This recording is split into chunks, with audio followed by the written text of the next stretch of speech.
Thanks for coming to our Center for Healthcare Policy and Research weekly seminar series. Some of you have come a lot, but maybe some of you are new this week. We have a weekly sessions where we really talk about applied research topics and the policy, clinical, public health, and other applications.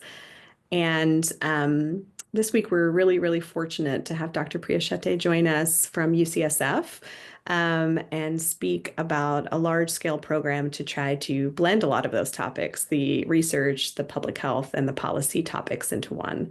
So Dr. Shete is an associate professor at UCSF in pulmonary and critical care. She's a pulmonary and critical care physician, but she's done many, many things, all of which I don't have enough time to go into today, but directs the implementation science training program, which is where I know her from UCSF. She does a lot of research on TB, both domestically and globally. And then the focus of her topic today is on a program that she runs in collaboration with the California Department of Public Health and statewide called CPR3. And so we're going to get to hear a lot about it today. Thank you so much for joining us, Priya, and take Great. it away. Thanks so much for having me. What a great group. I'm so impressed at weekly seminar. So thanks for the introduction, Courtney. I'm going to start by sharing my screen and we'll go from there. So can everyone see it okay? We're good. Great. So as Courtney mentioned, I'm going to talk about this weird thing that I don't usually talk about in kind of a research or policy forum using a methods perspective. So brace yourselves. This is a new talk. I'm going to talk about something called the California Collaborative for Public Health Research, affectionately termed CPR3. And I want to talk about this collaborative, which investigators from Davis certainly participate in kind of creating this intersection between public health policy, community advocacy, and research, and how kind of the pandemic, really silver lining in some ways, activated this statewide academic public health partnership in order to inform policy. So the objectives that I hope to touch on today are to describe CPR3 a little bit more and how we've worked towards building this kind of collaborative public health research community across the UC system. Describe, going back to my kind of origins and methods focus, how implementation science frameworks can really help in the design of these types of efforts, these collaborative efforts, especially those that focus on policy integration. And then kind of think about CPR3 as a case study for how to support evidence-informed public health research. Okay, so as usual, I will start with like who we are as CPR3 and how we got here. So the pandemic is how we got here, basically. You know, many of you recall, you've lived through it, you've worked through it, how the pandemic, the COVID-19 pandemic, was this insane time of rapidly changing landscape with very limited evidence, especially in the early days, to support decision-making. So you see on the left this panel that describes basically the epi curve for COVID across the pandemic period and public health policies and actions that were instituted, and the just breakneck speed at which all of that occurred. This idea of limited evidence to inform policymaking is a little bit how I got involved in efforts with the California Department of Public Health. And in kind of wearing the hats that I wear and being a part of the pandemic response, we were really able to kind of more clearly articulate the inequities that were being exacerbated by the pandemic in terms of incident cases and, of course, mortality, but also in what we could do to solve the problem or address the problem through vaccinations, for example. But if we take like a really kind of, 60,000, foot level view of what was going on, it also was a really pivotal moment for public health. This is just a paper from Health Research Policy and Systems that kind of articulated a little bit of this tension in this rapidly changing environment, the need for innovation, but also the need to move quickly. And the quote here, we are being reminded that health research systems are slow and noisy, as well as that there is a desire for research to inform decision making, that researchers are great collaborators, and that the walls we are so quick to erect between health research and health practice are unhelpful facades.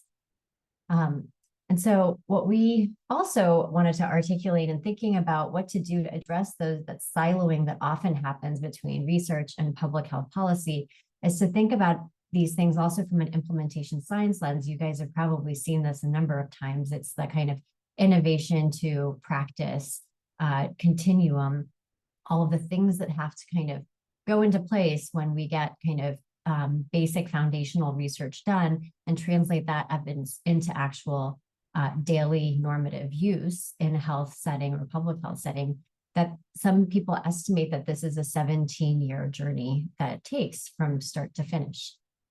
That would never fly, right, in rapidly changing environments like the pandemic. So what do we do to shrink this? What do we do to remove silos? And what do we do to generate evidence to inform policy in a way that's still rigorous?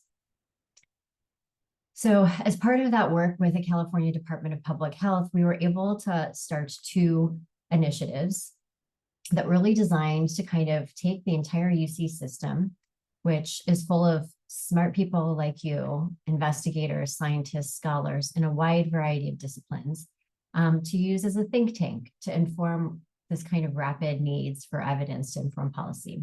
The first was a modeling and advanced analytics consortium, which was launched in 2021 to really provide real-time evidence on forecasts, nowcasts, the things that you were looking at in the paper every day to know whether it's mask wearing time or not mask wearing time, to provide those models and to expand on the utility of those models to actually anticipate new needs from a public health standpoint in the future. From there, we pivoted to kind of thinking about how to address recovery from the pandemic. And so started the California Collaborative for Pandemic Recovery and Readiness Research, focused on things like building resiliency and recovery in terms of social and economic consequences of the pandemic, as well as health consequences of the pandemic.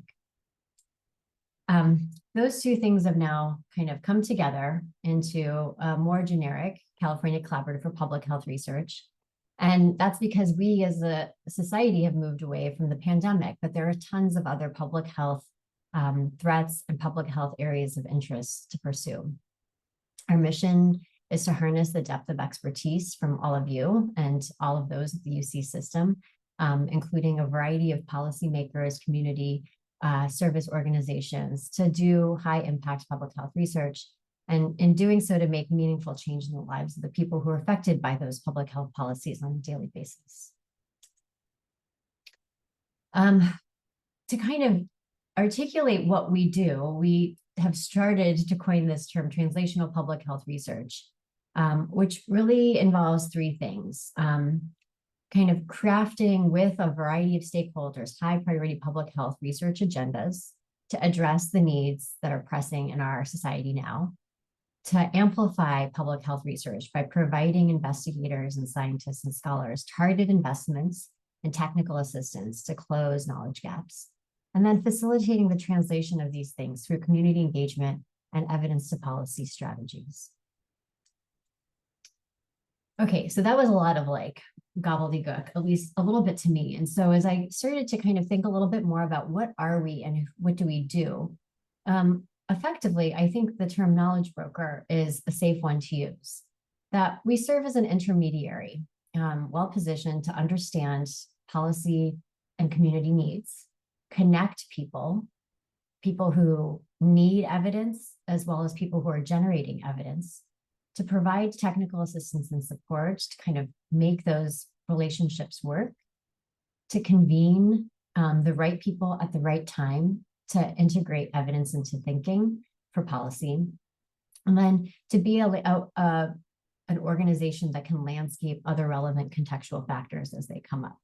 And so this figure on the left really tries to show kind of where a knowledge broker would fit in this ecosystem. And then I thought, well, you know, I should probably be more systematic about this. So I applied the age-old retrospective scope to what we crafted in real time over those first 2 years using an implementation science lens. So I'll just take a moment to talk a little bit about implementation science. For those who are not as familiar, please reach out. I'm happy to talk about it whenever, as is Courtney, I'm sure. But it's a study of methods to promote the adoption and integration of evidence-based practices, interventions, and policies into routine healthcare and public health settings, with the idea that we're really trying to, in this case, improve population health. If I could think of 3 other phrases or words that describe implementation science approaches, the first would be systematic. There has to be a method to the madness. The second would be methodologically diverse. We're kind of agnostic to qualitative versus quantitative, what type of model you might use, et cetera. You can incorporate all of it. The tent is very big. And lastly, stakeholder engaged, that no one person or one group really can claim to knowledge generation in this way, and that the more perspectives that are integrated, the more robust the findings. For those who are more visual and they're kind of thinking about what is implementation science, I kind of, this comes from Brown and colleagues, but it's basically taking that pipeline and putting it into this kind of real world relevance against time framework, where you see kind of how program development works. Like, could a program work? We're kind of in early pre-contemplative, pre-intervention phases. We need efficacy studies, or RCTs in most cases, many cases. We need effectiveness studies of how interventions work in practical settings. And then we need to do more to really kind of get through that no-do gap. And that's where dissemination and implementation science can come in. And the things that are really foundational in those implementation science approaches is taking something that is known to work in these kinds of studies and control settings, as well as in some pragmatic settings, and thinking about how we can integrate additional perspectives and knowledge to enhance adoption, implementation, and sustainability.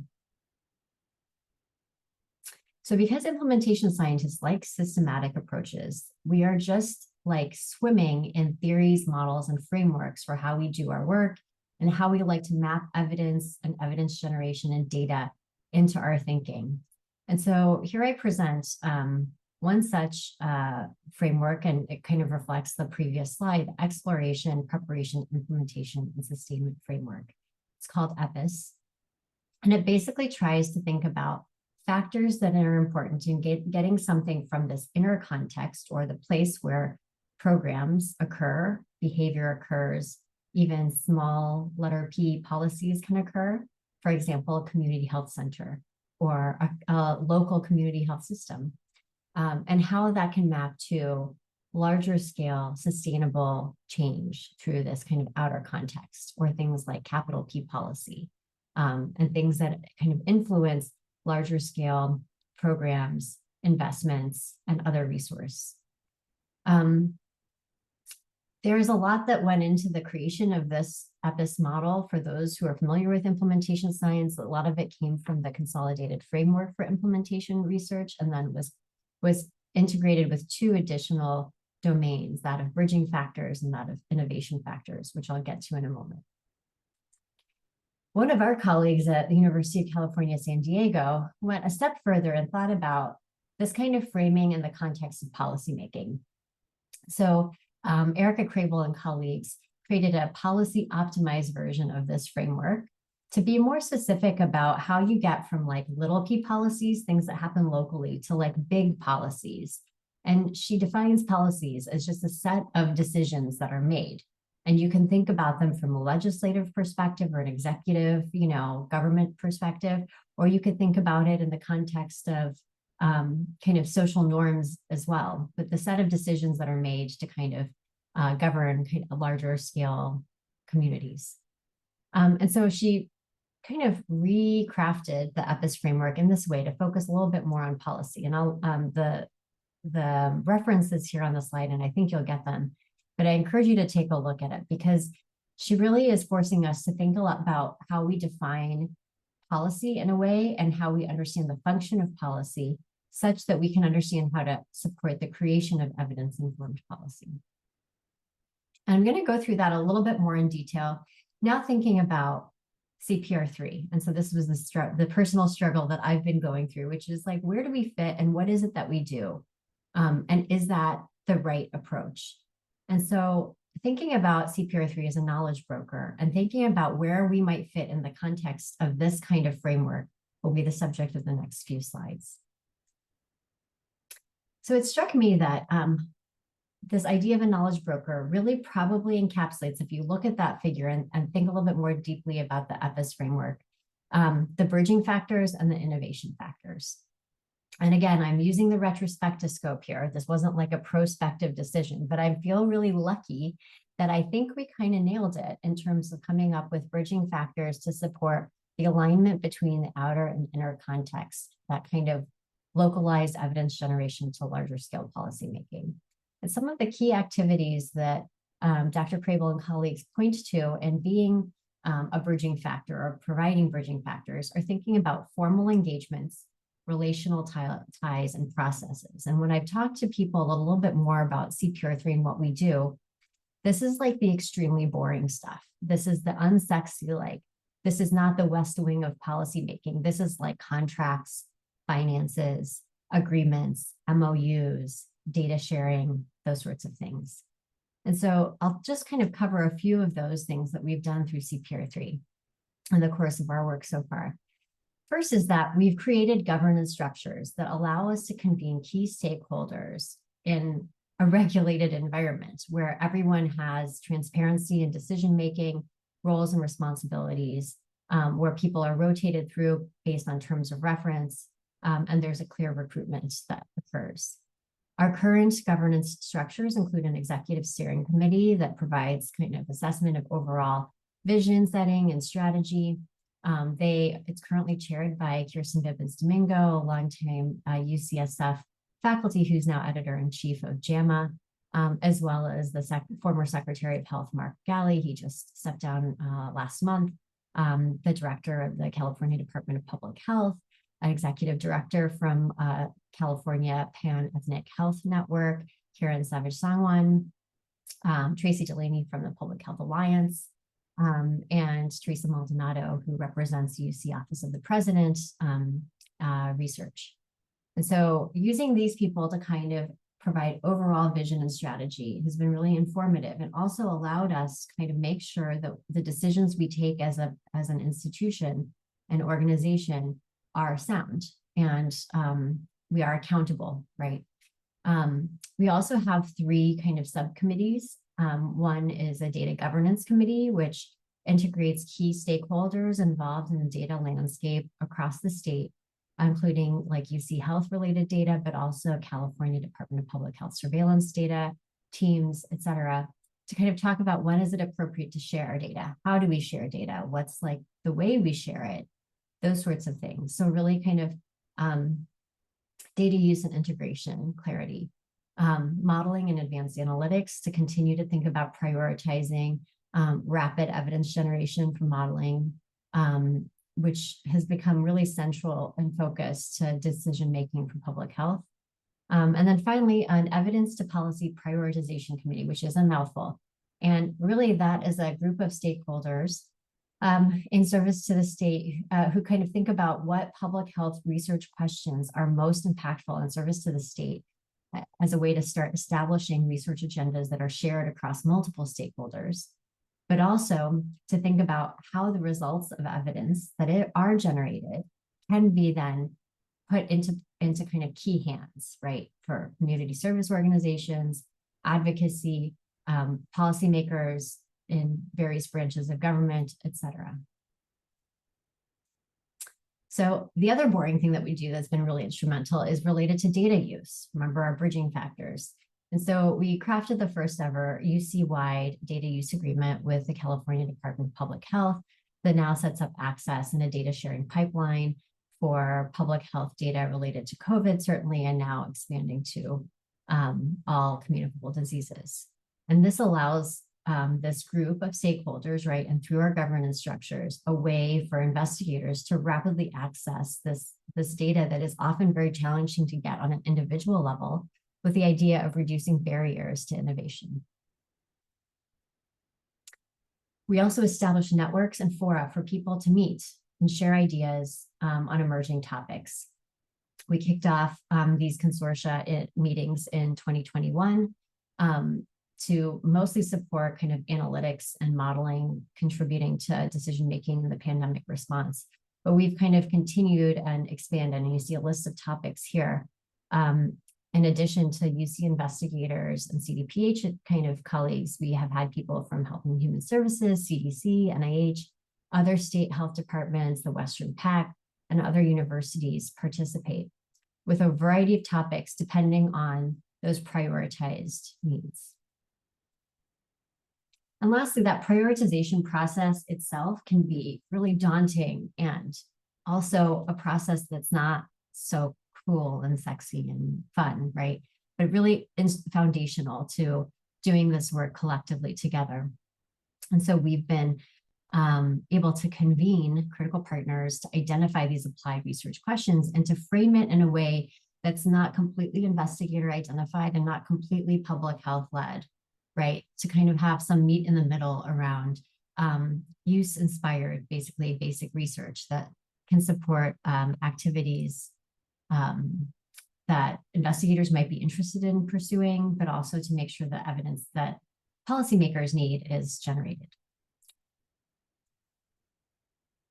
Okay, so those were the bridging factors. If you remember the figure, and I can go back to it if we need to, there are also innovation factors, which personally I find a little bit harder to wrap my head around. But these are defined as characteristics that inform adaptability and in some way adoption of policies.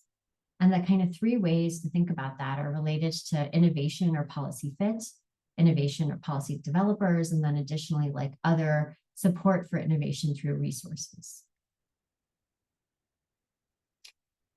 So again, with the retrospectoscope, looking back at what we've created through CPR3, I think we've addressed and developed some of these innovation factors that we think could be really instrumental over the long haul in sustainable policy for public health. First, with our modeling and analytics experts, we actually provide analytic consultation to public health practitioners. We've been granted, many of our team, access to work behind the CDPH firewall, work in partnership and on the CDPH modeling team to provide input on different policies through evidence dissemination, creating memos, et cetera, that kind of provide a range of policy options. Examples of the policies that this innovative work has influenced include like our vaccine allocation strategies in California, hospital capacity planning during surges, the ever popular regional stay-at-home orders, how to try to reopen schools, how to provide booster shots, those sorts of things. The second kind of innovation factor that I'd like to highlight is our ability to make grants. So through kind of creating, again, a boring and undervalued process, creating a financial relationship with the state government that is nimble, right? It doesn't take like years and years to kind of administer funds. We've been able to create a rapid turnaround RFP process. It still uses some of the kind of high quality metrics that you would get from like an NIH study section. Many of your colleagues, including Courtney, have participated in our technical review for those grants. And over our first and second years, we were able to provide grants to UC investigators who are focusing on priority research areas that were designed through that stakeholder engaged approach around behavior change, around social and economic outcomes, relevant to equitable recovery from the pandemic, mental health, and the effect of the pandemic on children and adolescents. We were able to give out $6.3 million in grant funding in 1 year. We were able to support investigators at all 10 UC campuses. We were able to facilitate community collaboration, which was a requirement of the RFP, or other multidisciplinary UC investigators to be included in those grants. And those have just closed out, so stay tuned. May 1st, we're having a symposium, which we'll invite all of you to come and hear more about the results from these studies. And then we've also developed resources to provide technical assistance to provide kind of a responsive and enabling environment for innovation, i.e. our network's needs.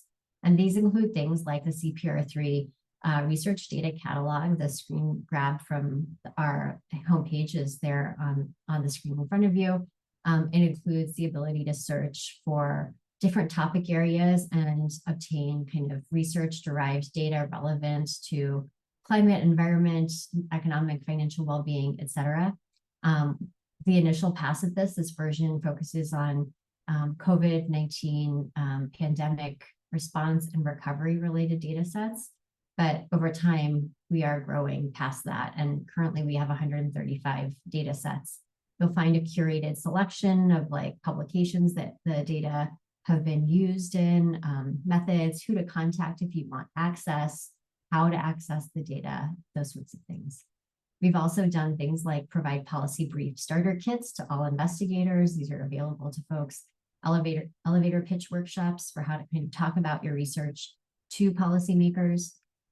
We conducted a policymakers panel where they're able to talk about their pressure points and how they like to receive information and what the limitations are of them being able to integrate evidence into their work. We've created works in progress series that's multidisciplinary, which includes community members as well as policymakers, not just researchers. And then, of course, newsletters, and I'm sure a large social media blitz. And then lastly, we've crafted an evidence translation strategy for those scholars who are interested in kind of doing more with the work that they've done to try to make an impact. We provide technical assistance. We do landscaping, like policy landscaping, to kind of assess like what policies are coming up or in the assembly or going through kind of the governor's office, and how can we match stakeholders and researchers to those initiatives and those priorities. And then we facilitate dissemination for action, of course, our symposium, but also kind of with these 31 portfolio projects of creating a compendium of findings. Okay, so that takes you through kind of where I think CPR3 might land using a systematic implementation science approach to translate evidence into policy as a knowledge broker.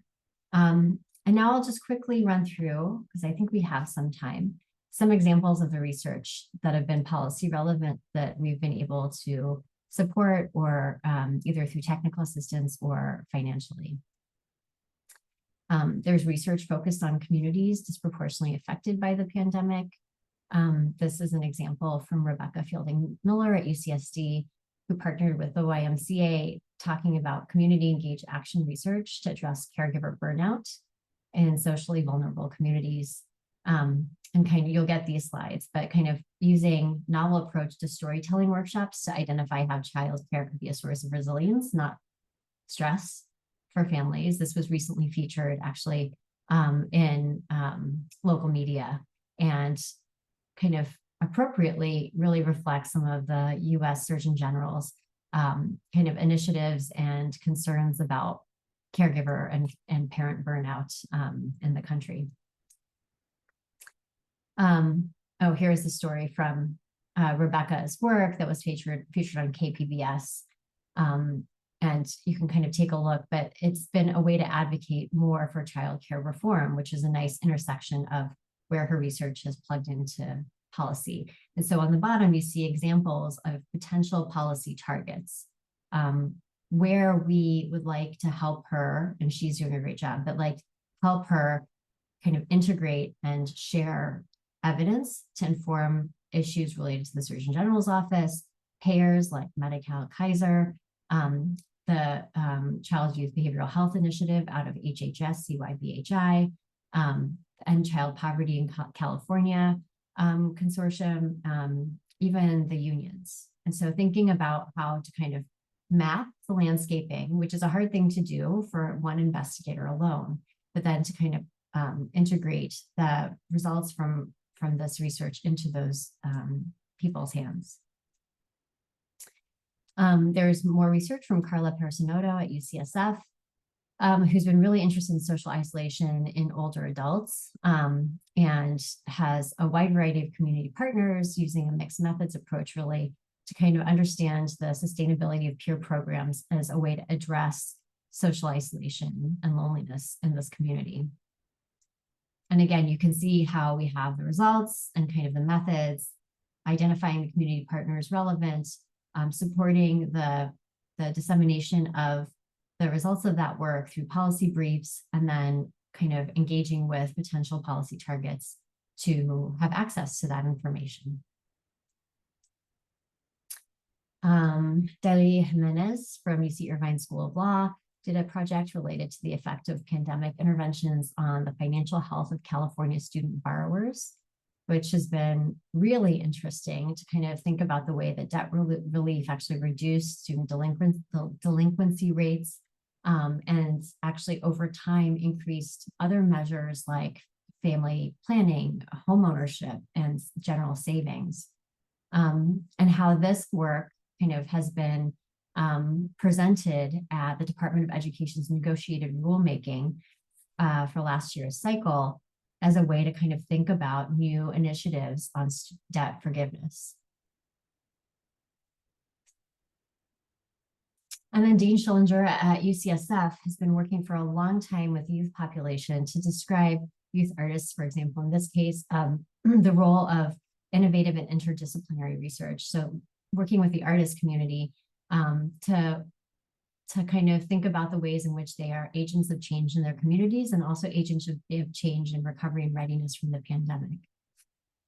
So he conducted with his team an evaluation of online campaigns that were co-developed by Youth Speaks, which is an arts-based organization in California, and emphasizing kind of these themes of like recovery and equity and social justice and resilience and access to mental health services. So you can take a look at some of these materials, but it really has created, you know, another layer to an already great community partnership.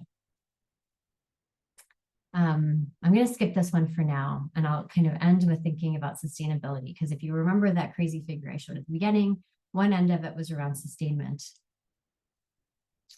And so when I think about that and the sustainment, there's the ways that we've been helpful in some way to like craft and support evidence-informed policy for public health have had their limitations, right? We've only worked within the UC campuses, for one. We've not worked beyond the executive branch of California state government. We've been able to engage with community in some aspects of our work, but not as like articulately in the crafting of research agendas. So I think there's always scope for improvement. And so two things that I think are framing how we think about sustainment going forward is being a little bit more explicit about thinking of ways to highlight health in all policies approach, and not just thinking about the health sector, but thinking about other players, other sectors that influence all of the health outcomes that we see. This is not like so novel, right? We've all seen those social determinants of health frameworks where they list all of the things related to education and housing and environmental factors, et cetera, that influence health. What's harder from like a process perspective is engaging with all of those groups and stakeholders, right? If we think about just how government is divided, and you think about, you know, like the legislative branch, for example, and the various committees that exist there, they are a bit siloed. There's an environmental health or climate related subcommittee, there's a health related public health subcommittee, there's like one related to specific types of health, right? There's a lot of siloing. And so it makes the policy translation part a bit harder, but thinking of novel ways to kind of craft health in all approaches is one way towards building more sustainment. And then lastly, thinking about approaches in deliberative democracy, where we kind of think less about community members as ancillary, right? But more as like the critical definers of priorities. And so utilizing these knowledge translation platforms to elevate that perspective on par with those of policymakers. And oftentimes what we've noticed in our governance structure is that by having those groups present in the same way on the same committees, they're able to kind of hear from each other in a way that is generally not kind of as easy for them to do either. So thinking of those approaches as well. To do that, we hope to partner with folks at Davis as well as UCSD to expand to thinking more about legislative leaders and emerging unaddressed public health policy topics that are going through the state government now and in the future. To think about policy surveillance methods, to explore opportunities that support evidence use, and finally to facilitate and evaluate the success of these evidence dissemination kind of platforms. Like, how do we evaluate to see if we've been doing a good job? So expanding to thinking about that a little bit more as well. But as a whole, and using kind of this like lens of looking back, an implementation science lens of looking back, I think that we've done an okay job of serving as a research agenda development and implementation body to be able to create the foundational processes, those bridging factors, those infrastructure pieces that are really essential to evidence translation for policy, and expanding our reach and facilitating innovation as an innovation factor, I think has been an interesting perspective to take on this work. There are a lot of people to thank. I'd like to thank Hillary Spindler, who's our program director, Nicole Santos, who's our associate director of research and helped craft these slides. There are thousands of people probably involved in this work. You can click the QR code to learn more about us and to hear more about their stories. But I will stop here for discussion. Thanks. Amazing. Thank you so much, Priya. I learned even more, even though I know about CPR3. So this is really Good. Oh, I love the retrospective theory look back. I mean, it's speaking to my own heart.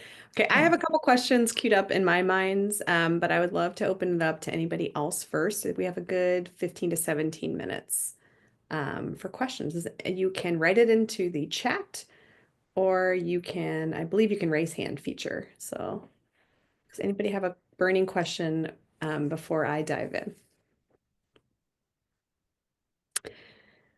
I was really curious to get us started, and I know there's going to be some questions from the audience about the non-sexy parts that you mentioned, the parts that I have also found that in my work that some of the secret sauce is in the infrastructure and the contracts and some of those things. And I don't find that we write or talk about it very much. And I was curious if you are thinking about writing about it or think that we should be talking about that at our academic conferences and things like that. I'm glad it's in Dr. Crable's framework, or at least a way of thinking about it, but I would love to know how you think we can talk more openly in academia and in our collaborations about those things. I mean, I'll apologize in advance to all of the colleagues who are gathered here because you'll be in like the echo chamber here with me and Courtney, but yes, 100% agree. It's actually really hard to write about. So one, yes, we have, I think the preprint is coming out this next week, but kind of a version of what you've just heard here. We call it the process paper affectionately. So we are writing it up. I think there are a lot of challenges in being even more kind of like to disseminate this part of the work more. One, people don't love hearing about it, right? Everyone loves the punchline. No one loves like the long, convoluted how you got there. It also, it's hard to articulate the methods behind it, which is why I really appreciated Erica's paper as a roadmap. And I think we can do more of that than what we generally do, which is to kind of frame what seems like just random acts of like creating infrastructure into cogent, like, this is how we should do it. And I mean, I'll just like sidebar here. as much as I'm glad you like the retrospective kind of approach to the analysis, it was a bit embarrassing for me to like own up to the fact that we did not do that prospectively. Right. And that's as an implementation scientist, I'd like to kind of think that it was because we were all moving at the speed of light during the pandemic, but I don't think that's a good enough answer. So I think it's just really hard to do that in real time when you're not thinking about a scientific research project, but rather thinking about some other kind of collaborative initiative or design of community kind of facing organization. And then lastly, and this is like, kind of our sad, maybe environment in which we operate, no one gets brownie points for the process, right? Papers are hard to publish on this, and grants don't fund, right? No one likes to fund administrative core activities for things like that. And so I think it kind of just the selection then, it's like, the selection pressure is towards doing other things with your academic time rather than building these sorts of networks and collaboratives. So I think those are kind of my reflections, but I welcome thoughts about how to kind of elevate that type of work more. Because when you're right, when you go back and look at groups that like worked and sustained over time, there's always other stuff going on, right? That it's not just like that paper, it's all the back behind the scenes. Yeah. Anyway, those were my 2 I cents. fully agree. Yeah. And just to add, since I'm facilitating today, my own thought about it, I two things about it that I think are really important. One, there's an equity component of relationship building that requires infrastructure and capacity building. And I feel like we, like, especially for organizations, maybe not as much for sometimes for government organizations, but just there's not, when I think about working with public hospitals across the state, it wouldn't even be possible to do the project with them unless we set up infrastructure and unless we figured out you know what I mean? It's just a non-starter. And so they just get left out of a lot of the research and the activities. And so that's one other reason to bring into the conversation. And then I think if we don't talk about it, the funders will never understand what it Yeah. takes. I have a third comment. And then third is, this is to me also the staff, the administrative staff across all of our UC systems are really the experts at this, and they don't get enough credit in the scientific process and in the policy work because we act as though it's not important. So there are many reasons why I was asking about it from a variety of Yeah. standpoints. So I know you agree with all that. We are in an echo chamber, but I just wanted to say Yeah. that out loud. And I see there is a question Yeah, in as the I say, chat. there's one in the Before chat. I Yeah, go just for it. wanted to also highlight that I don't know if it was over the summer or the spring, but that the UC system did kind of reassess the community payment piece, right? So these are, again, the boring things. Like no one wants to talk about bear buy. Like, I don't know, you guys use bear buy too, right?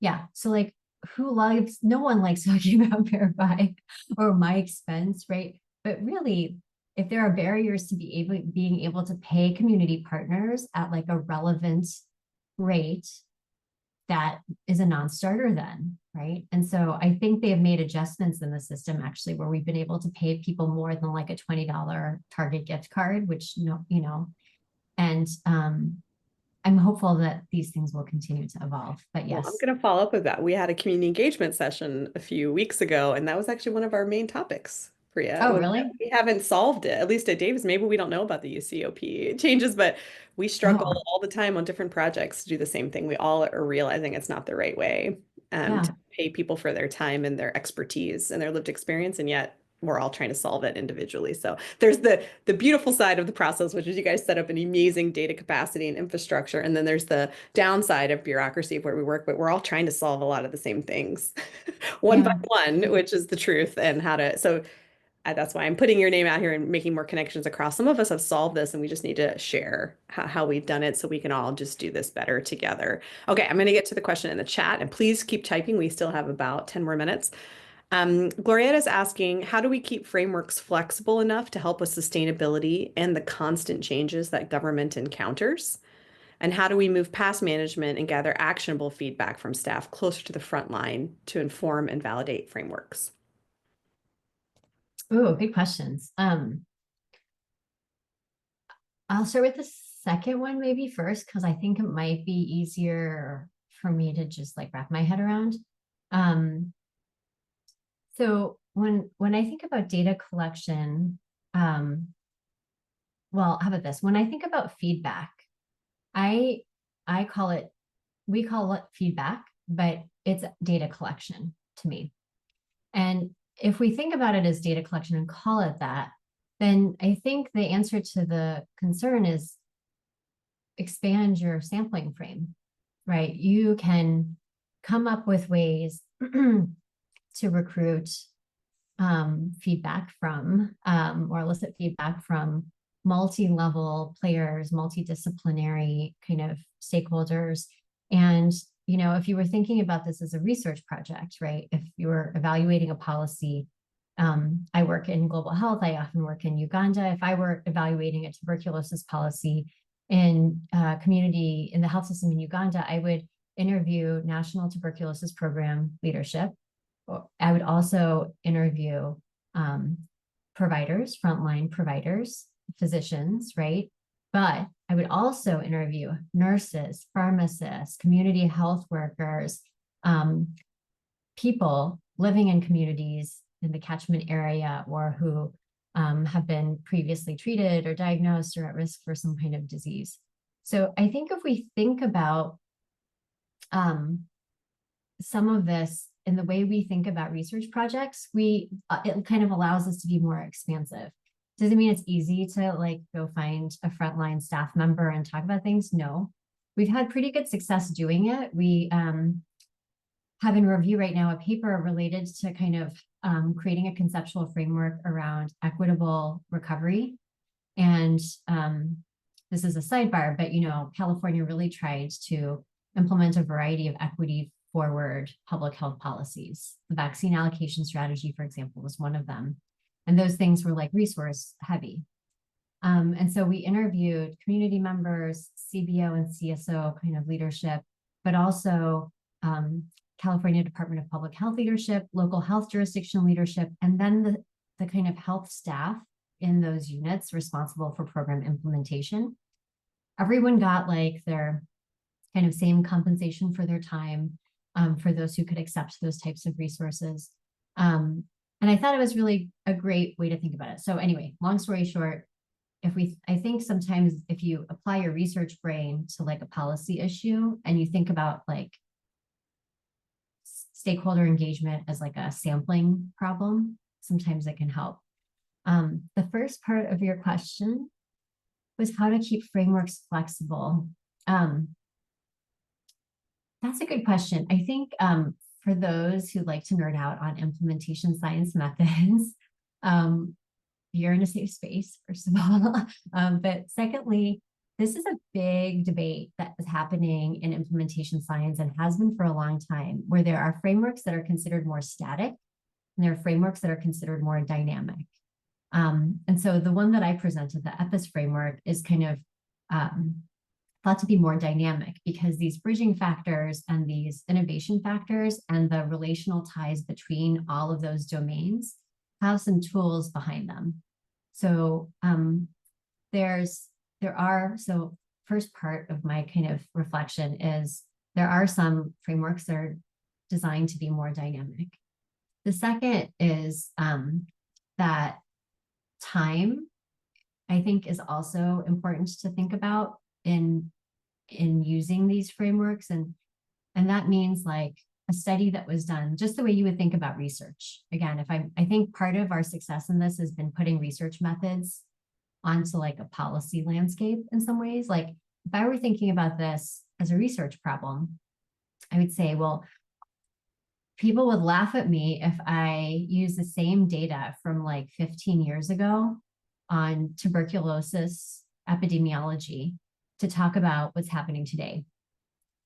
You're allowed to redo, right? You should revise and redo. And so I would say the same for these kinds of the new evidence or new data to inform changes in government and changes in government encounters, as you put it. The last thing I'll say is that one thing implementation scientists seem to really love is adaptations to frameworks. Like every framework out there has like a new module, an adaptation, just like what Erica did with the policy optimized version of the EPIS framework. If you find that there's one limited, I think you would have a paper out of it if you adapted it. And even better if you adapted it with like an equity lens or using kind of feedback or data from community partners to inform how it was developed. That's great. I think we have time for one final question. It's really thoughtful answers, Priya. We have one question in the chat. I'm going to try to read just part of it. And I'm guessing you're skimming along. I think it's really about equity. And so it's someone working in breast and cervical cancer screening for uninsured or underinsured individuals, I'm guessing in California. And how do we think about reducing inequities and thinking about that as part of the cycle, which I know is a part of your framework, but maybe you could expand more on how you've centered the equity components within how you keep honest, frankly, about that in the work that you all do. Yeah. We're not perfect for sure. Everyone's struggling in their ways for a variety of reasons to do this well. So I think there are a couple. First, feel free to email me. I'm sure Bill has my contact information so I can spend more time thinking about this complex question. If you identify a community partner in your work whose work should be elevated and whose perspective should be part of a forum like this or anything, I think part of what we need to do is invite them, right? Part of it is sometimes people just not knowing, networks not knowing about these partners and their work. And so as advocates for that kind of support, being like the person who brings others in, I think is a really powerful thing to do. Doing that requires some of the processes that Courtney and I were kind of thinking about earlier. And so for us in our work, we have in our kind of governance a requirement to have community service organizations or community based organizations represented in each of our committees. And so that's one thing. The second is that for any grants that are provided to investigators to do work, including secondary data analysis or modeling, that there needs to be a community engagement strategy. And our UCSF CTSI has a really nice set of resources that I'll share with Courtney and Bill afterwards, in case helpful to you all, about the layers of that. You don't have to do all of them, but you have to do some of them. And kind of the types of resources that are commensurate with that level of engagement and other things, like how do you do attribution for work that is not scientific necessarily in papers or in grants or other things. And so I think there's like a growing body of work around this that we can kind of build from, but it is really tricky. I think the easiest is to be the squeaky wheel for those who can't squeak in these places, and just to say, oh, thanks for being interested in my work on like breast cancer and cervical cancer screenings. I see you don't have any community partners in the list of participants. I can identify some great colleagues. Here's their info. Would you mind including them? And in some ways, there's a little bit of like shaming in our circles that happens when people do that, which as an Indian woman, I thrive on fear and shame. And so that's like, that's, a good way to get it done. But yeah, please reach out for more discussion. I'd love to chat. Okay, thank you so much, Dr. Shete. I'll reach out. Thank you for taking a very, very thoughtful stab at the question. Thank you so much. Good. That'd be great. And I think it applies, just to wrap us up, it also applies to the partnerships that you're talking about and the government agencies and legislators. Like, how do the programs that maybe don't have as much investment or as much energy from our, like how to make sure representation across. I think Priya and I, not that I've been working on this directly, I really are interested if there are ideas from any of you of how to get more involved in this kind of work. We're definitely open ears for it because we really want to think about it, just doing it differently in academia, not being in our ivory tower. So I think I'm going to leave it. Leave it there. I really appreciate everyone coming today. Really appreciate your time, Priya. And we'll be posting the recording and people can contact you for future questions. Thank you again for joining us. Thanks. So nice to see you. Thanks everyone for your time. Great day.